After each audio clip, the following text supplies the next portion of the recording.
when I get negative feedback from that, I don't take it nearly as personally if I feel like I was asked by God to do something. That makes it easier for me to give those things to Him. Everybody, Doc Brian here, and welcome to Doc Talks, where we talk about people's troubles, trials, tribulations, and hopefully triumphs in life. Today, my guest is Lee Shelton. He's all the way from the foreign country of Texas, and Lee's a great friend. He's been a great encourager throughout the couple of years I've known him. So, Lee, it's great to have you here with us today on Doc Talks. I'm excited to be here, Doc Brian. Thanks so much for having me. Yeah, so Lee is the CEO of Compel Media, a company there in Texas. Lee, give us a little information about you, your calling, and what you're working with at Compel. Yeah, so at 8 years old, I walked an aisle, gave my life to Jesus at a Baptist church in Spartanburg, South Carolina, and from there, really felt like I had a call, like the Holy Spirit spoke to me that I had a call into ministry. And at 8 years old, I didn't know exactly what that meant. Am I going to be a missionary in a foreign country or a pastor? And those were kind of the binary options in my little 8-year-old brain.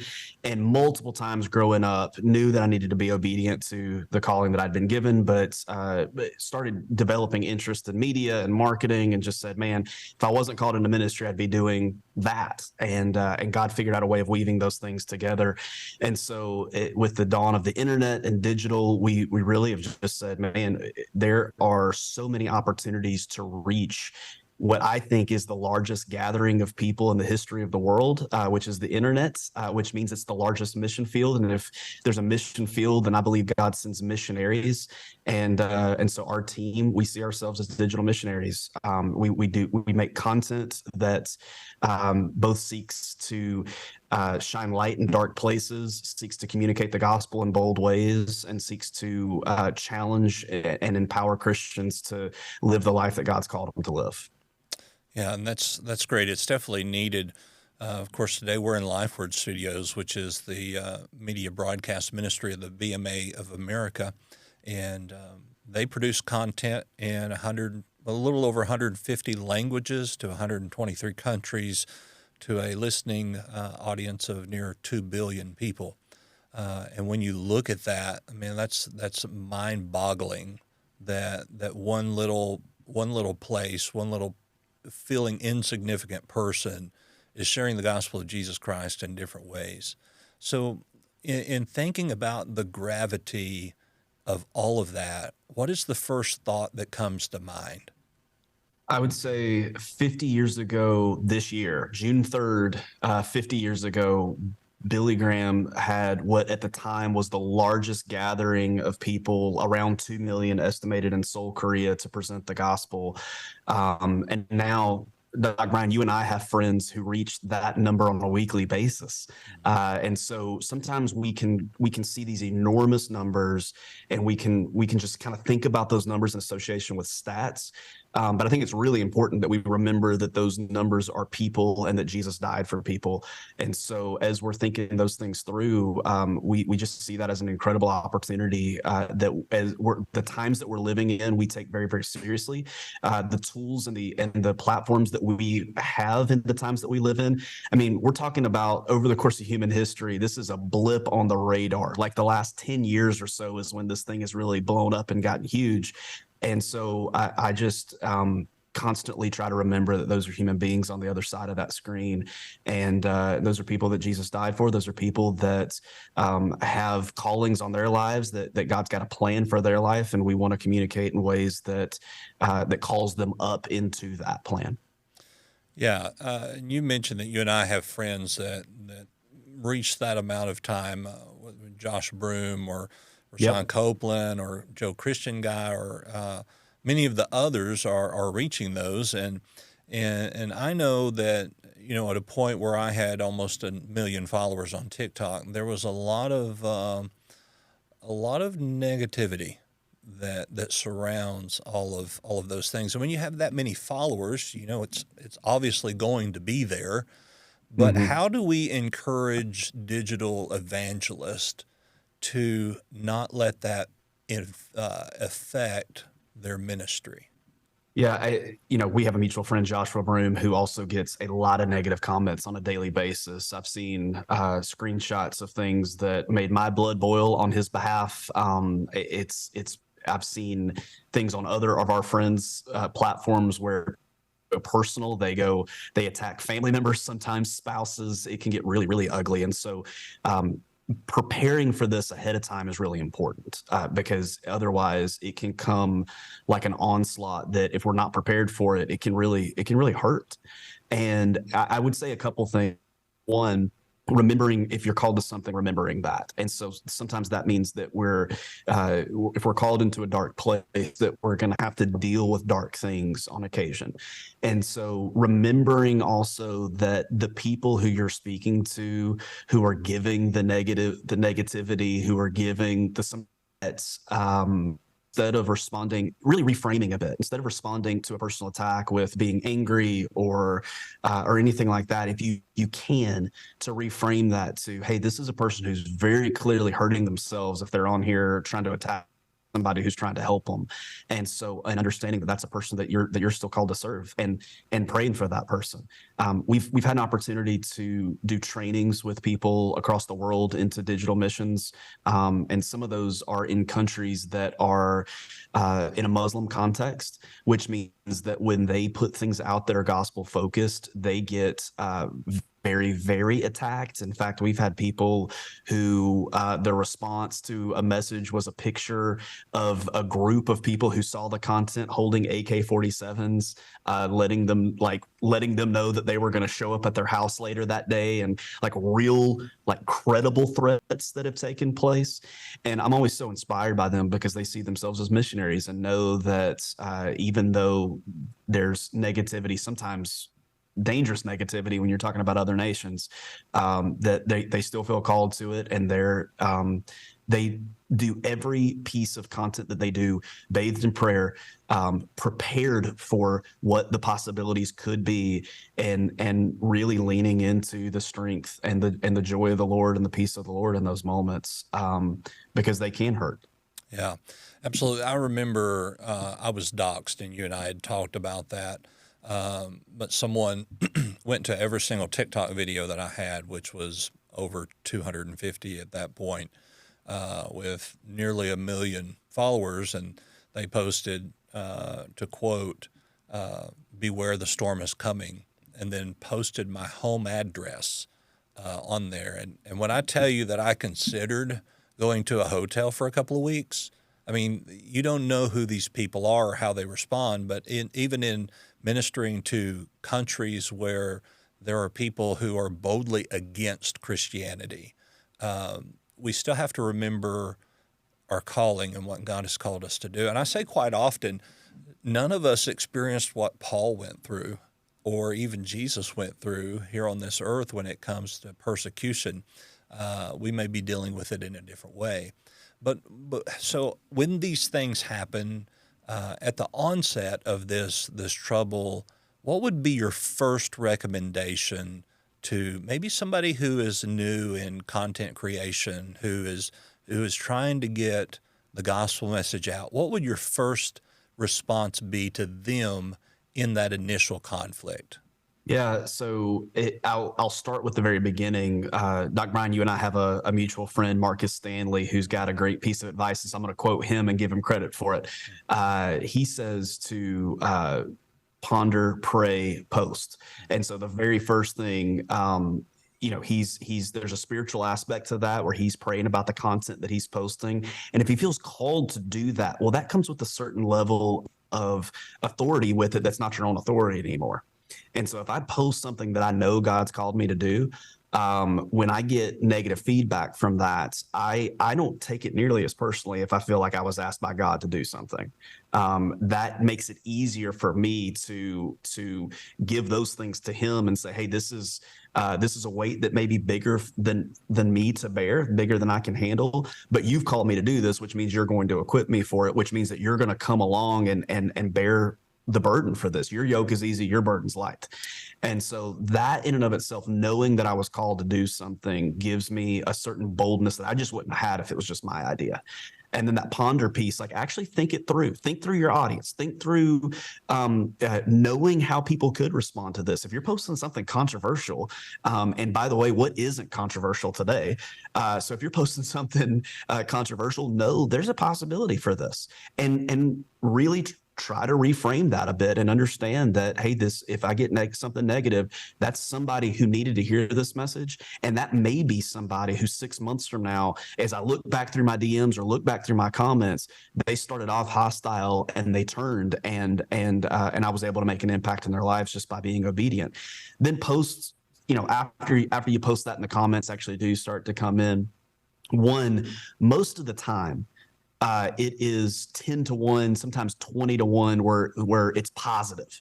And it's that -1 that can come in that can really just set us off, that can put us in a tailspin.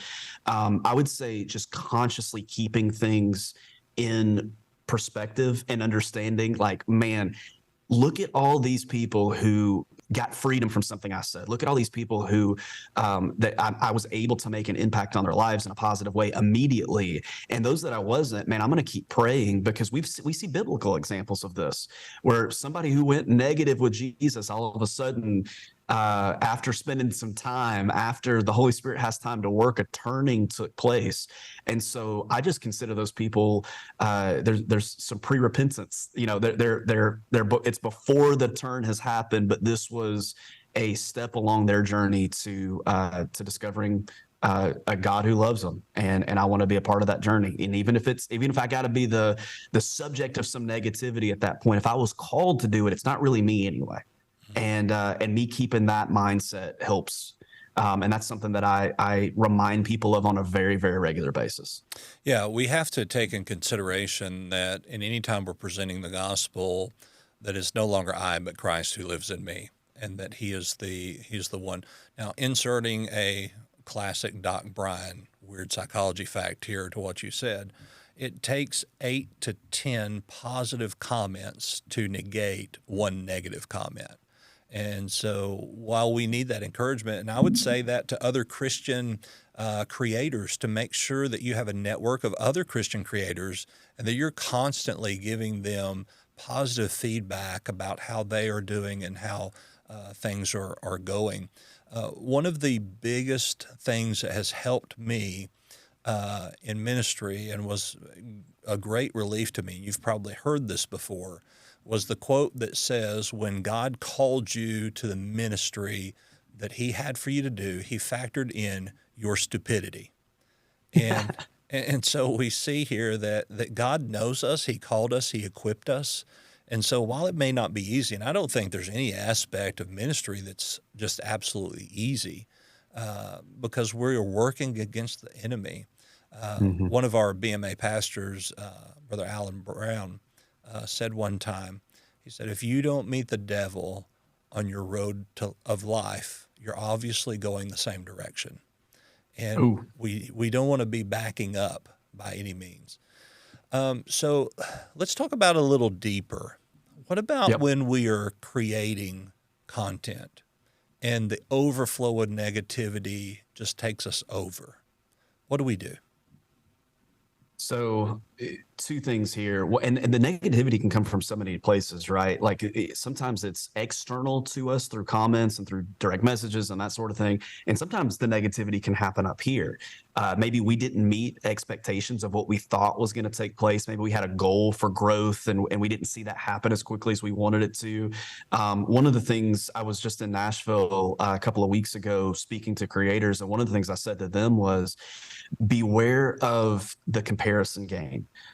Because you guys are on separate journeys with separate callings. And as soon as you start down that road of becoming jealous of somebody else and what God's called them to do, and maybe growth that they're seeing, doors that are opening for them, now all of a sudden you have shifted from this being about something that God's called you to do and the people that you're called to reach.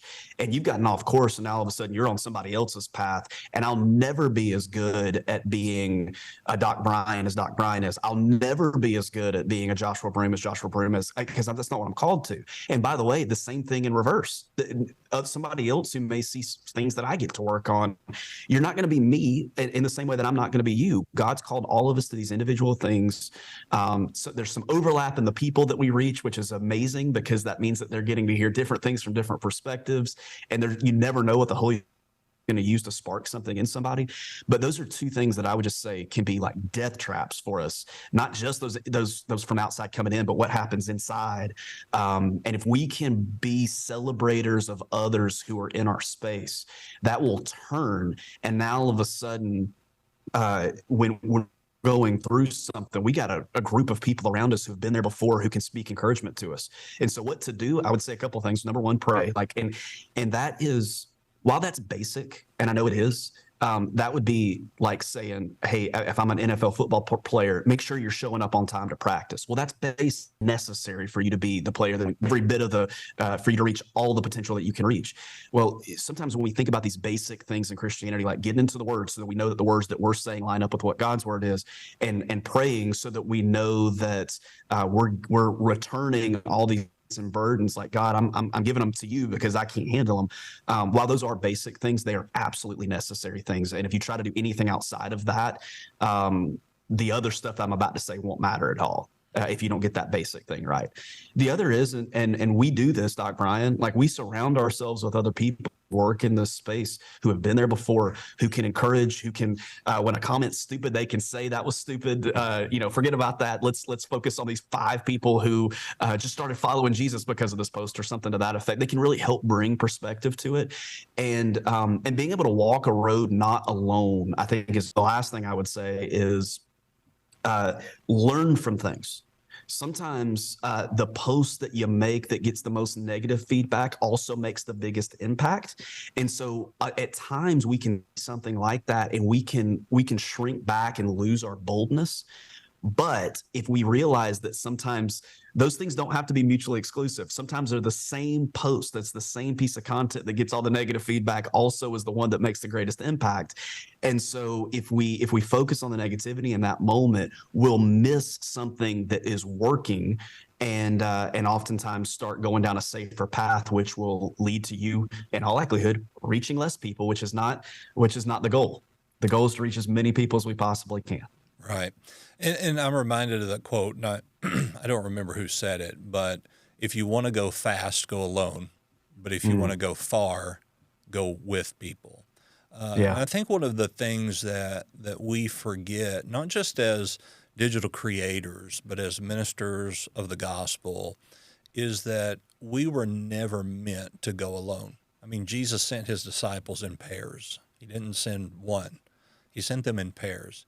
And so, when we have that community of, and it doesn't have to be other creators. It doesn't have to be people that are in the same space that we are, but For sure. but just simply people that we know will go to war with us, people that will stand firm with us. Now, leads me into a different response here. You have 3 beautiful children, you and your wife do. Of course, your oldest is my favorite. She's very articulate and a great communicator. See there, I messed up today, and that's all right. But our friend Josh, and I'll have Josh on here in a few weeks, but for those of you who don't know Joshua Broom's a former porn star that won multiple awards within the adult industry, was radically saved and found Jesus, and is now ministering to millions of people around the world. One of the most common questions that he has been asked, or that he has shared with me, which he has 3 children, 3 boys. They said, what are you going to do one day when your boys find your old videos on the internet? Now, they're quite young, so we don't know how things will be changing, by that time. But how do we as digital creators withstand, because it's a different kind of attack when they attacked our family or our children. How do we respond to that?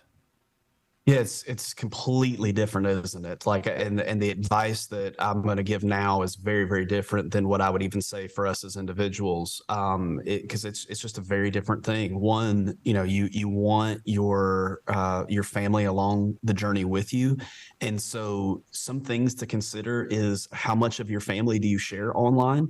I think everybody can come to a different place there, but just know that when you're sharing photos and videos of your children and your spouse, that can happen, and that you open yourself up to that. Things live on the internet forever, as we are reminded on a very, very regular basis.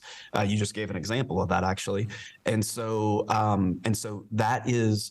I'm a big believer in it's not my ministry. It's we've got a team around us, but also my family is in on this thing as well. My wife years ago, I was traveling quite a bit and for ministry purposes, and I was coming home and I was apologizing to her for being gone so much. And finally one day, she kind of popped back at me and said, "Hey, stop apologizing. You take away our ability to send you and celebrate what God's done when you come home when you've done that. Yeah, that's And good. we want to come around you and actually celebrate the things that God's doing because it's not just you. Like our families in this thing too and behind you as well." Well, I think getting that buy-in from the family is really important, and do it age appropriately. I got a 13-year-old, an 11-year-old, and an 8-year-old, and so I unpack information differently with my 13-year-old than I do with my 8-year-old. Yeah. But nonetheless, we're open with them. We pray about things as a family. When we're going through stuff as a family, age appropriate, but more than most people do, we sit down as a family and we discuss it. We get everybody on the same page and we pray through those things. And so I think the buy-in is really, really important, because when this isn't a surprise to them, they know they're a part of this as well. That creates a very, very different dynamic that if all of a sudden they're brought in on some type of an attack, but they've been kind of kept at arm's length from your ministry, at that point, it can actually come in and create a divide. But if they're on it with you, if they're part of the team, now all of a sudden it's something that can press you closer together and you got something to pray about as a family for somebody else. Yeah, absolutely. I'm a big advocate of, you have your social media, you have your TikTok, your Instagram, your Twitter, whatever, your Facebook, but that you have business and then you have personal, and that only your personal connections can find your personal pages. I mean, I even go as far as I have a Google number and a separate email that is not attached to me in any way, so that I have some level of protection there. So in looking at digital creation, one of the big things that I have learned from experience is the need to diversify, not put all of your stock into one platform, simply because at any moment in time, your account can be banned for a reason or no reason that you would ever know of. And if you have 1 million followers, then all of a sudden your audience of 1 million followers is gone. And I would compare that a lot to pastoring a church of 1,000 people, and then all of a sudden one Sunday morning everybody's gone and you don't have a church anymore. So how do we as creators make sure that we protect our ministry by diversifying? I love this question. Now we're getting into strategy, and that's my world. So this is exciting.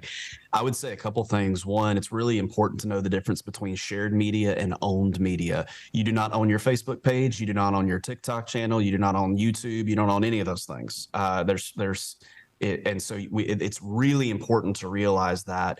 And so, yes, diversification on platforms is important. More and more these days, these platforms are teaming up to make decisions. And so we've got some exceptions with that, with Twitter or X. And then TikTok's kind of its own beast, but Instagram, Facebook, YouTube, Google platforms, like they team up quite often and make unilateral decisions that can be crushing for people. I don't think brand is a bad word, so I'm going to say the brands that they're creating. As long as your brand's submitted to God, then a brand can be a good thing. And so through that, understanding that these are tools that can be used, but they are rented tools. They're not owned tools, and they're tools that can be taken away at any time. And so the importance of building up owned media on top of the shared media, and using shared media to fuel and to build owned media is really important. So some examples of owned media would be an email list. Doc Brian, you're creating owned media right now. You're gonna distribute this podcast on different channels, but at the end of the day, you own the audio for this. And so if that needs to go up on a website that you have, and that's the only place for it, that's owned media, and you have control over that. So that's a really important thing. So email, the actual digital assets that you create, not letting all those always live on a phone somewhere, but storing those things in case all of a sudden you lose all your platform in a day and 250 videos go away in a day, where you have those stored somewhere so that you can get something else up and going quick, and now you've got this library of content to pull from. Those are incredibly important things. Phone numbers are another form of owned media. If you've got the ability to do texts and that sort of thing and send out mass text, that's a great form of owned media. And it's more and more and more for believers who are talking about things that are growing more and more controversial. We're saying the same message, but culture's saying more and more controversial. The owned media component of things is going to be incredibly important for the future of any type of faith-based creation. So as a creator or someone that works with creators, what would you say is the biggest pain point for digital evangelists?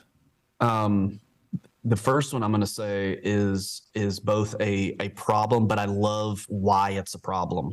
And one of them is just, you think of influencers and you see maybe your favorite influencer is not a faith-based creator. I follow a lot of different production channels and stuff like that. And man, if they've got 1 million subs on YouTube, they're probably making $500,000 to $800,000 a year if they really understand the promotional aspect of things and that sort of thing. That's not the case with faith-based creators oftentimes. And it's because they are unwilling. Here's the good part. They're unwilling to compromise their message to be attractive to advertisers. And so there's exceptions to that rule, but I'm telling you, I bet 19 out of 20 are like, this is what we're called to do. This is a mission field for us, and we are not going to compromise on the message of what God's given us just because that means that Starbucks or somebody will partner with us all of a sudden.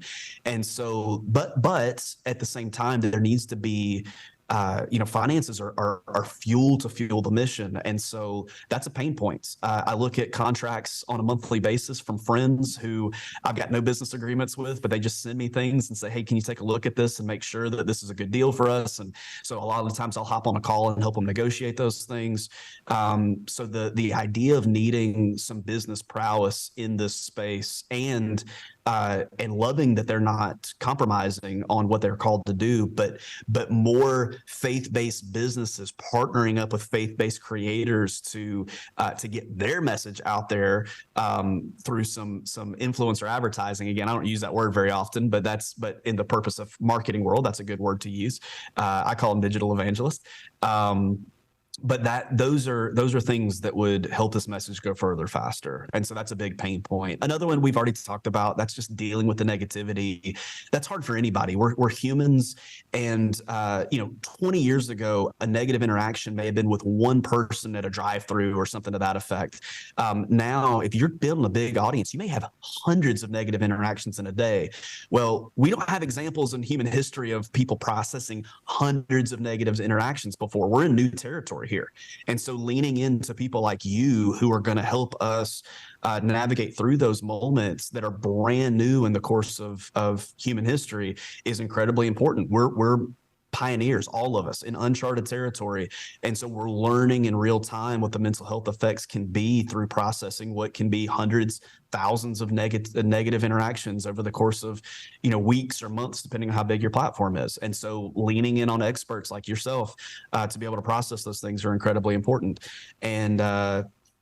And so that would be kind of the two approaches I would say are probably the two biggest pain points. And then the last one, we mentioned it, just the ability to. You've lost the platform. I have many other friends who've just snapped fingers. Platform's gone one day. They put sometimes hundreds of hours into that platform and it's just poofed on. Being prepared for that, holding these things with a loose grip so that those are not the most crushing days. It's okay for it to hurt. It's okay for it's okay for you to press pause and take a break for a period of time. But nonetheless, understanding that just because somebody snapped their fingers and pulled the plug on your platform one day, if you were called to this, you're probably not called to stop. And even though that might look like starting over, as it has for many people, it's worth it to do that because you're called to. Yeah, absolutely. And you talked about leaning into experts, which I don't see myself as an expert by any means, but you and those that work with you and other creators have come to me and said, "Hey, look, this is the issue. What is your advice?" And I've had to look at those issues and say, I don't even know, because we don't know who these people are. We don't know the intent of what they are trying to do. And so my biggest response to that is, when somebody's under conviction, they're going to do things to try to hurt you, to hurt your ministry. So good. And Yes. so when we realize again that we're not wrestling against flesh and blood, but against principalities and powers, that this is the enemy attacking us, not the individual. But then there's a little bit of comfort of thinking, as horrible as this may sound, that this person is probably somebody living in their mother's basement, eating Cheetos all day and is a keyboard warrior, because there's a lot of that. So in protecting our mental health in these areas, I think the very most important thing is that we make sure that our heart and our calling is positioned in a way that we know what we're doing is God's plan for our life. At the end of the day, as a pastor, and I know that you, as pastoring before, would understand, is that if one person was saved within 50 years of ministry, your ministry was still successful. It's how Very we good. how we look at success, how we define success, because that's different for every person. But it's easy to say, "Hey, man, this was the best content that I ever made, but it only got 1,000 views. But this other content, which was absolutely stupid, and I did it for humor, got millions of views." And it's going to be that way. And what I try to remind creators is that stupid video that got you millions of views, people are then going to look at your profile and they're going to begin to go through and look at other things that you've done. And if you look at your analytics, you can tell when you have a video that really just not necessarily goes viral, but has a lot more views than you normally have. You can see where other videos start getting more views. So it can't, Absolutely. we have to be very careful to have this mindset of, I'm going to do this video, it's going to be successful, it's going to have X number of views. And then when it flops and something we just think is silly really, really pops off, we've got to keep in mind that silly content actually may draw people to the more serious content. Yeah, and you got to be in this for the long game. If you're expecting some type of success to happen overnight, that does happen. It's one out of a million. With this, we are in this thing for the marathon, not a sprint. The Bible describes it that way. Just pull that into the digital world. Like, consistency matters. Understanding that I don't have to have an overnight success matters. If you're in this thing for the long game, then it's okay that you've got incremental success. 2 steps forward, 1 step back is still progress. And so we're looking for progress, not perfection. We're looking for to have a cadence, a rhythm that we can do this for the long haul. We also see people all the time that are like, they start this journey and they pack their plate so full because that's what they think other people are doing, and it's not sustainable. And so I think all those things are things that you got to factor into this, because all those things matter to the mental health of the individual creating these things. And if you don't factor in the outside negative comments, if you don't factor in the inside negative comments, and if you don't factor in the actual cadence of the journey, getting a rhythm down, that is something that is sustainable, then all those things are things that the enemy will use to get you off a path, and you'll feel like a failure when in reality you were on your way to seeing some success. You just quit too early. Absolutely. You know, one analogy that I use a lot in counseling is there is that saying, hey, I took a step forward and 2 or 3 steps back. Well, if you were standing at the edge of a creek and you have to jump across that body of water to not get wet, are you going to jump at the edge of the creek, or are you going to need to take 2 or 3 steps back? And Really good. sometimes it's that 2 or 3 steps back that gives us the ability to catapult ourselves across the valley or across the divide or across the body of water that stands in our way. So I would encourage anybody not to get discouraged when you feel like you take a step forward and 2 or 3 steps back, because it may just be what God needs to use in you to catapult you to success. Lee, thank you for being, go ahead. Did you have something to add to that? No, I was just going to say sometimes what looks like a step back is a step forward. We see that in the Bible, where anybody from the outside looking in would say Joseph took a step backward. The pit was a step backward. Potiphar's house was a step backward. The dungeon was a step backward. And yet God used every single one of those things to move him forward. And so oftentimes, again, from the outside looking in, something can look like a step backward, but God is using it in his unbelievable, creative way, miraculously, to turn that to make it a step forward. And so again, if Joseph had given up at any point along that journey, he wouldn't have made it to the platform that God had for him. And so in moments where we feel like we're taking a step backward, realizing, hey, stop, reassess, see what God's doing. And oftentimes, miraculously, it actually was a step forward and we just didn't realize it. Yeah, absolutely. Lee, thank you for being here with us today on Doc Talks. If you could just wrap up in a sentence or two what you would encourage digital creators to do in the space of mental health, what would that be? Yeah, I would say a constant assessment. When you have that much feedback coming from an audience, it can create havoc. And again, we're in uncharted territory. So pause, assess, pray, surround yourself with an incredible group of friends who can encourage you along the journey, and watch what God will do as a result. Absolutely. Where can our listeners find you if they want to find out more information about you and your company?